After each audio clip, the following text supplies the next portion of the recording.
ఎవరైతే ఈ సంవత్సరం డిప్లొమా అయిపోయి తెలుగు రాష్ట్రాల్లో జనరల్గా ఎట్లా అయిపోయింది అని అంటే, మన దగ్గర ప్రతి కాలేజీలో లేటరల్ ఎంట్రీ ద్వారా ఈసెట్ పరీక్ష ద్వారా ఒక్కొక్క సెక్షన్లో 6 సీట్లు మాత్రమే అందుబాటులో ఉంటాయి.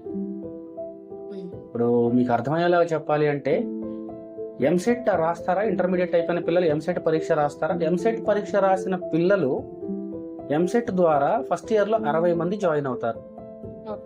వీళ్ళు సెకండ్ ఇయర్కి వచ్చాక డిప్లొమా అయిపోయి లేటరల్ ఎంట్రీ ద్వారా వచ్చే పిల్లలు ఈ 60 మంది ఫస్ట్ ఇయర్ నుంచి సెకండ్ ఇయర్కి వచ్చాక ఒక 6 మంది మాత్రమే వాళ్ళకి యాడ్ అవుతారు. 66 మెంబర్స్ సెకండ్ ఇయర్ నుంచి కంటిన్యూ అవుతారు. 60 members from EAMCET, 6 members from ECET.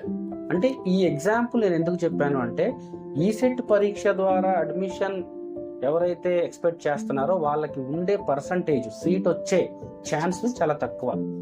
ఇది నా కాన్సెప్ట్. ఈసెట్ పరీక్ష రాసిన తర్వాత, ఈసెట్ ఎగ్జామ్ అయిపోయి కౌన్సిలింగ్కి వెళ్ళిపోయి ఆప్షన్స్ అలాట్మెంట్స్ వచ్చిన తర్వాత మీరు 100 మంది అలాట్మెంట్స్ ద్వారా అటెంప్ట్ చేస్తే 10 నుంచి 20 మందికి మాత్రమే సీట్లు వచ్చే అవకాశం ఉంటుంది. ఎందుకంటే నంబర్ ఆఫ్ సీట్స్ తక్కువ. ఎంసెట్లో అలా కాదు. ఎంసెట్లో క్వాలిఫై అయితే ఏదో ఒక కాలేజీలో సీట్ వస్తుంది. మనకున్న రిజర్వేషన్ బట్టి, మనకున్న ర్యాంక్ని బట్టి ఖచ్చితంగా సీట్ వస్తుంది. ఎందుకు అని అంటే అన్ని సీట్స్ అందుబాటులో ఉన్నాయి.